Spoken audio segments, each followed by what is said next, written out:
Hello viewers, life में आपका गोल का बहुत ही ज़्यादा महत्व होता है। अगर आप क्या करते हो, कोई भी गोल सेट नहीं करते हो तो आपकी लाइफ क्या होगी, डायरेक्शन लेस होगी। और विदाउट डायरेक्शन लेस अगर आप क्या करते हो, एक रोड पर भी निकलते हो, अगर आपको कहीं पर पहुंचना है, ठीक है, और आपको क्या है कि उसका डायरेक्शन नहीं पता है या फिर अपना गोल ही आपने क्या कर रखा है, सेट नहीं कर रखा है, तो उसमें करोगे क्या, आप भ्रमित हो जाओगे। मतलब क्या होगा, आपका रास्ता क्या हो जाएगा, खो जाएगा। आप अपने लक्ष्य से क्या हो जाओगे, भ्रमित हो जाओगे। आप उस लक्ष्य तक कभी पहुंच नहीं पाओगे। ठीक है, तो हमेशा एक गोल निर्धारित रखिए लाइफ में, और उस गोल को करने के लिए क्या रखिए, आप एक स्ट्रैटेजी भी रखिए, जिससे क्या होगा, आप अपने लाइफ में आगे बहुत ही तेज़ी से बढ़ सकोगे। ठीक है, तो इसी संदेश के साथ मैं इस वीडियो को क्या करता हूँ, शुरू करता हूँ। और इस वीडियो में मैं आपको जो लास्ट लेक्चर तक था वो आपको कहाँ तक पढ़ा दिया था मैंने, राउल्ट्स लॉ हो गया था, ideal and non ideal solution हो गया था। अब हम लोग आगे बढ़ते हैं टाइप 3 सोल्यूशन में। तो टाइप 3 सोल्यूशन आपका क्या होता है, टाइप 3 सोल्यूशन। तो हम लोग को क्या पढ़ना, क्या था, लिक्विड लिक्विड सोल्यूशन पढ़ना था।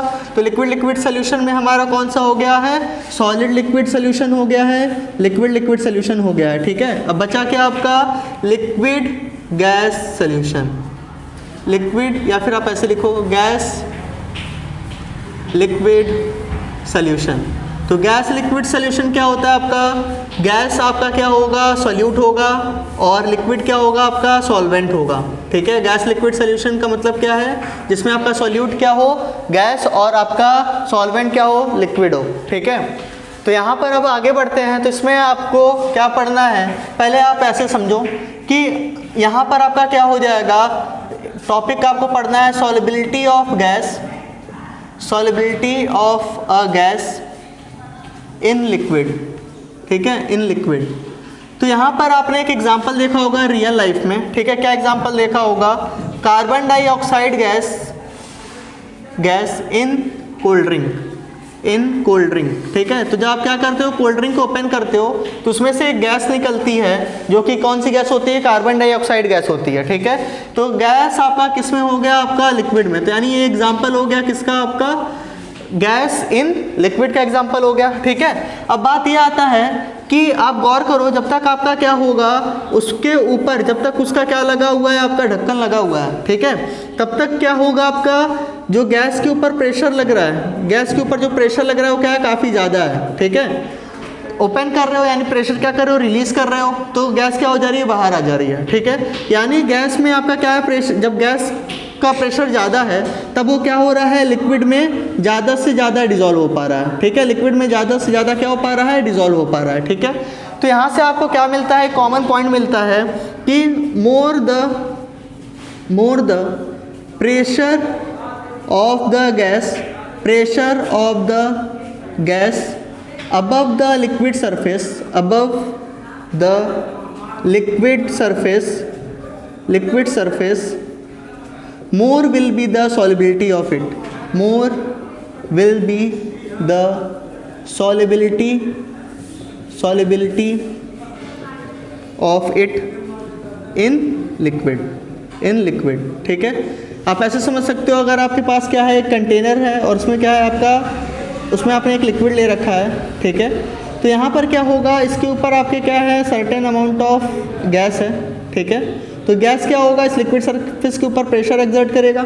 ठीक, अगर आप क्या करो, यहाँ पर गैस के अमाउंट को बढ़ाते जाओ, तो गैस के अमाउंट को कैसे बढ़ाओगे आप, ठीक है, आप क्या करते जाओ, गैस के ऊपर प्रेशर बढ़ाते जाओ, यानी गैस को कंप्रेस करते जाओ। तो जैसे जैसे कंप्रेस करते जाओगे, यहाँ अमाउंट ऑफ गैस ज़्यादा होते जाएगा, अमाउंट ऑफ गैस ज़्यादा होते जाएगा, तो क्या करेगा, लिक्विड सरफेस के ऊपर प्रेशर ज़्यादा लगाएगा, लिक्विड सरफेस के ऊपर प्रेशर ज़्यादा लगाएगा, तो गैस ज़्यादा ज़्यादा क्या होगा, लिक्विड में आपकी क्या होगी, सॉल्युबल होगी। ठीक है, तो यानी आपका कॉमन सा पॉइंट क्या निकला कि जितना ज़्यादा आपका क्या होगा, किसी गैस का प्रेशर होगा, वो उतना ही ज़्यादा आपका क्या होगा, लिक्विड में क्या होगा, सॉल्युबल होगा। ठीक है, ये कॉमन पॉइंट था। अब इससे रिलेटेड आपको एक लॉ पढ़ना होता है, जो कि क्या होता है आपका, हेनरीज लॉ। ठीक है, वेरी इंपॉर्टेंट है आपका इस पर्टिकुलर टॉपिक से रिलेटेड। तो इस पर्टिकुलर टॉपिक से रिलेटेड आपका जो लॉ है वो कौन सा है, आपका हेनरीज लॉ। ठीक है, हेनरीज लॉ। तो यहाँ पर आ जाइए, आपका जो नेक्स्ट टॉपिक है वो क्या है, आपका हेनरीज लॉ। ठीक है, ये लॉ कहता है क्या है आपका, कि अगर आपका क्या है, कोई कंटेनर में आपका क्या है, लिक्विड है। ठीक है, लिक्विड है, और उसके ऊपर क्या है आपके गैसियस मिक्सचर है, ठीक है। गैसियस मिक्सचर है मतलब क्या कि यहाँ पर आपका O2 भी है, N2 भी है, बहुत सारे गैसेस यहाँ पर हैं उसके ऊपर, ठीक है। तो यानी आपका क्या होगा, सब के सब इसमें डिसॉल्व होंगे, ठीक है, सब के सब इसमें डिसॉल्व होंगे। लेकिन कौन सा आपका ज़्यादा कौन सा कम डिसॉल्व होगा वो किस पर डिपेंड करेगा, उस गैस के पार्शियल प्रेशर पर। अच्छा, पार्शियल प्रेशर क्यों आया, क्योंकि गैसेस मिक्सचर है। अब वो अकेला गैस तो कोई आपका क्या है, कोई यहाँ पर अकेला मॉलिक्यूल तो है नहीं, यहाँ पर कई सारे गैस हैं। तो जब कई सारे गैस हैं तो आपका क्या हो जाएगा, सब एक साथ टोटल प्रेशर लगा रहे होंगे, ठीक है। तो वो टोटल प्रेशर किसके बराबर होता है, डाल्टन्स लॉ के, उनके अलग अलग पार्शियल प्रेशर के क्या होता है, बराबर होता है, ठीक है। Partial pressure of O2 plus partial pressure of N2 and so on, जो गैसेज होंगी, ठीक है। तो यहाँ पर आपको क्या करना है, कौन सी गैस कितनी डिसॉल्व है वो किस पर डिपेंड करेगा, उस गैस के पार्शियल प्रेशर पर डिपेंड करेगा, ठीक है। अगर एक ही गैस है तो टोटल प्रेशर किसके बराबर हो जाएगा, ठीक है, उस गैस के प्रेशर के इक्वल हो जाएगा।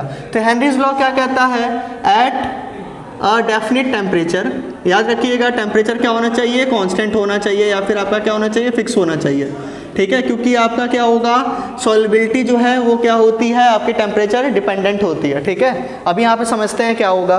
तो at a definite temperature solubility of gas, solubility of a gas in a liquid is directly proportional to partial pressure of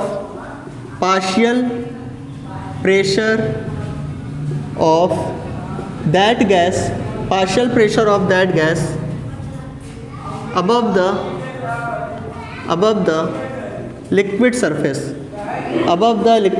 surface, यानी क्या होगा, लिक्विड सरफेस के ऊपर जितना ज़्यादा आपका क्या होगा, गैस का प्रेशर होगा, उतना ही ज़्यादा वो क्या होगा, आपका सॉल्युबल होगा, ठीक है। तो यानी आपका क्या हो गया, solubility is directly proportional to partial pressure of the gas, ठीक है। ये आपका क्या है, हेनरीज लॉ। यहाँ पर एक पॉइंट और आता है, याद रखिएगा, किस आपका क्या होना चाहिए, टेम्परेचर क्या होना चाहिए, आपका डेफिनिट होना चाहिए, कांस्टेंट होना चाहिए। यहाँ पर आपका क्या हो गया, हेनरीज लॉ ने जो सॉल्युबिलिटी है, तो सॉल्युबिलिटी का मतलब क्या होता है कि अमाउंट ऑफ सॉल्यूट कितना प्रेजेंट है।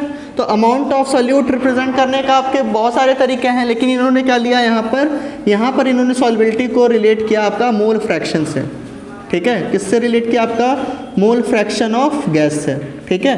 तो मोल फ्रैक्शन ऑफ गैस का क्या मतलब है, मोल फ्रैक्शन ऑफ गैस जितना ज़्यादा होगा, यानी अमाउंट ऑफ गैस जितनी ज़्यादा होगी, मोल फ्रैक्शन उतना ज़्यादा होगा, मोल फ्रैक्शन जितना ज़्यादा होगा, सॉल्युबिलिटी उतनी ज़्यादा होगी। तो यहाँ पर क्या हुआ कि इन्होंने अपने लॉ में, ठीक है, जो सॉल्युबिलिटी वाला टर्म है उसको जस्टिफाई करने के लिए उन्होंने क्या लिया, मोल फ्रैक्शन लिया, ठीक है।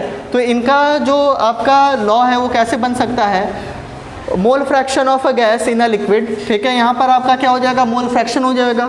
तो यहाँ पर इन्होंने जो लॉ दिया वो कैसा है आपका, कि जो आपका क्या है, मोल फ्रैक्शन किसी गैस का लिक्विड में जितना ज़्यादा है, वो कब ज़्यादा है कि उस गैस का क्या होगा, उस गैस का प्रेशर उस लिक्विड सरफेस के ऊपर क्या होगा, उतना ज़्यादा होगा। यानी partial pressure of gas is directly proportional to mole fraction of gas in liquid, mole fraction of gas in liquid.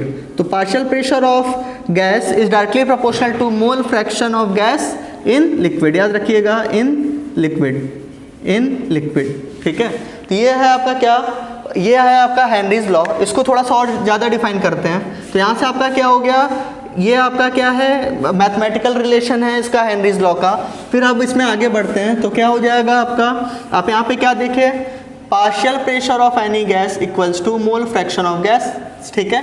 तो यहाँ से क्या हो जाएगा, P इक्वल्स टू एक कांस्टेंट आएगा जिसको Ks से लिखा जाता है। ये क्या होता है आपका, इसको बोला जाता है हेनरीज कांस्टेंट, ठीक है। इसको क्या बोला जाता है आपका, हेनरीज कांस्टेंट, ठीक है, हेनरीज कांस्टेंट। तो ये आपका क्या हो गया, ये आपका मैथमेटिकल रिलेशन हो गया किसका, हेनरीज लॉ का, ठीक है। ये क्या है आपका मोल फ्रैक्शन, ये क्या है, partial pressure of gas equals to आपका क्या हो जाएगा, KH इंटू एक्स। KH क्या है आपका, हेनरीज कांस्टेंट। अब आइए इस हेनरीज कांस्टेंट के बारे में जानते हैं, ये होता क्या है। तो यहाँ पर अबाउट KH यानी अबाउट हेनरीज कांस्टेंट, ठीक है। तो यहाँ पर इसकी यूनिट क्या हो जाएगी, गौर कीजिएगा, यूनिट क्या हो जाएगी। मोल फ्रैक्शन कैसा होता है, यूनिटलेस, ठीक है। मोल फ्रैक्शन कैसा होता है आपका, यूनिटलेस। इधर किसकी यूनिट है आपका, इधर है आपकी प्रेशर की यूनिट, ठीक है, इधर आपकी प्रेशर की यूनिट। तो यानी आपका क्या हो जाएगा, इसकी यूनिट क्या हो जाएगी, आपकी प्रेशर की यूनिट हो जाएगी, क्योंकि लेफ्ट हैंड साइड और राइट हैंड साइड की यूनिट क्या होनी चाहिए, इक्वल होनी चाहिए किसी भी रिलेशन में। तो यहाँ पर क्या हो जाएगा, unit of KH equals to unit of pressure, unit of pressure. तो कौन कौन सा यूनिट ये हो सकता है, ये आपका हो सकता है बार हो सकता है, ठीक है, बार हो सकता है, पास्कल हो सकता है, ठीक है, पास्कल हो सकता है, ATM हो सकता है, mmHg हो सकता है, टॉर हो सकता है, एसेट्रा। ठीक है, जितने भी आपकी प्रेशर की यूनिट होंगी सबकी सब आपकी क्या हो सकती है, इसकी यूनिट हो सकती है। ठीक है, दूसरा पॉइंट क्या होगा KH के बारे में, KH is different for different gases, KH is different for different gases. ठीक है, डिफरेंट फॉर डिफरेंट गैसेस, इसका मतलब क्या है कि KH की वैल्यू, ठीक है, KH है आपका, वो क्या होगा O2 एंड H2 के लिए अलग, मतलब सेम टेम्परेचर पर एट द सेम टेम्परेचर क्या होगा, different, at the same temperature इनकी वैल्यू क्या होगी, एट द सेम टेम्परेचर इनकी वैल्यू क्या होगी, डिफरेंट होगी। ठीक है, क्या होगी, डिफरेंट होगी।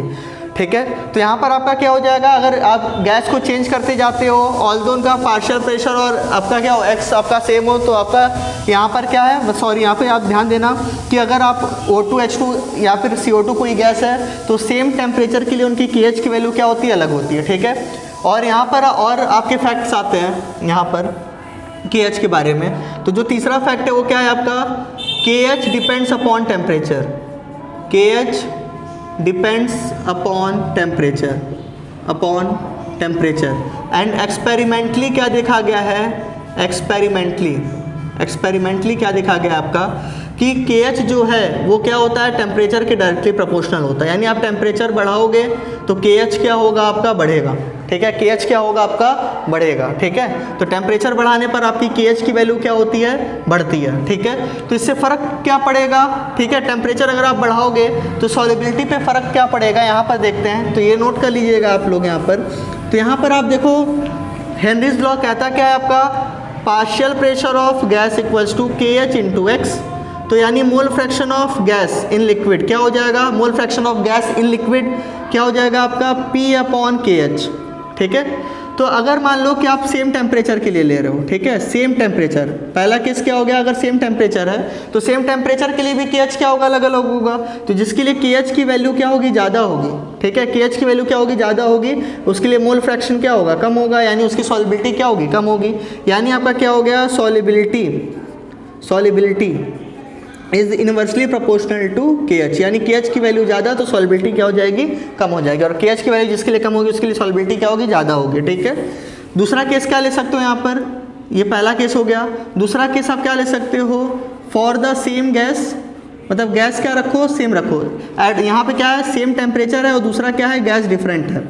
ठीक है, गैस डिफरेंट है, तो सेम टेम्परेचर और गैस डिफरेंट, तो डिफरेंट गैसेस के लिए आपका क्या होगा, सॉल्युबिलिटी अलग अलग होगी।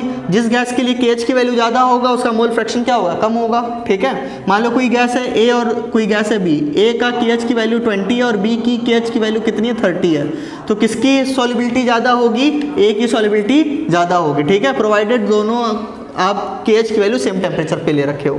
फिर यहाँ पर आ जाओ, यहाँ पर क्या है अब आपका पहला यहाँ पर आपका क्या है, डिफरेंट टेम्परेचर क्या कर रहे हो, वेरी करा रहे हो। ठीक है, और दूसरा आपका क्या है, यहाँ पर गैस सेम है, मतलब आप क्या करना चाहते हो, O2 ही गैस है लेकिन आप डिफरेंट टेम्परेचर पर देखना चाहते हो। तो यहाँ पर क्या हो जाएगा, गौर करना, x of gas in liquid, mole fraction of gas in liquid, P upon KH। ठीक है, तो यहाँ पर क्या हो जाएगा, टेम्परेचर अगर बढ़ाओगे तो KH की वैल्यू क्या होगी, बढ़ेगी, KH की वैल्यू बढ़ेगी तो मोल fraction of gas in liquid क्या होगा, घटेगा। ठीक है, यानी आपका क्या हो जाएगा, टेम्परेचर ज़्यादा करने पर, ठीक है, टेम्परेचर ज़्यादा करने पर सॉल्युबिलिटी क्या होगी, घटेगी। तो आप यहाँ से क्या लिख सकते हो, solubility of a gas in liquid is inversely proportional to temperature. Okay, समझ में आता है आपको। ठीक है, तो यहाँ पर आपका क्या था, ये ऑल अबाउट किसका था, आपका हेनरीज लॉ था। तो यहाँ पर आप क्या कर सकते हो, इसे आप न्यूमेरिकल भी क्या कर सकते हो, ट्राई कर सकते हो। ठीक है, तो इस वीडियो को यहीं पर मैं क्या करता हूँ, स्टॉप करता हूँ। ये आपका क्या था, हेनरीज लॉ, यानी आपका solubility of gas in liquid solution. Okay, thank you.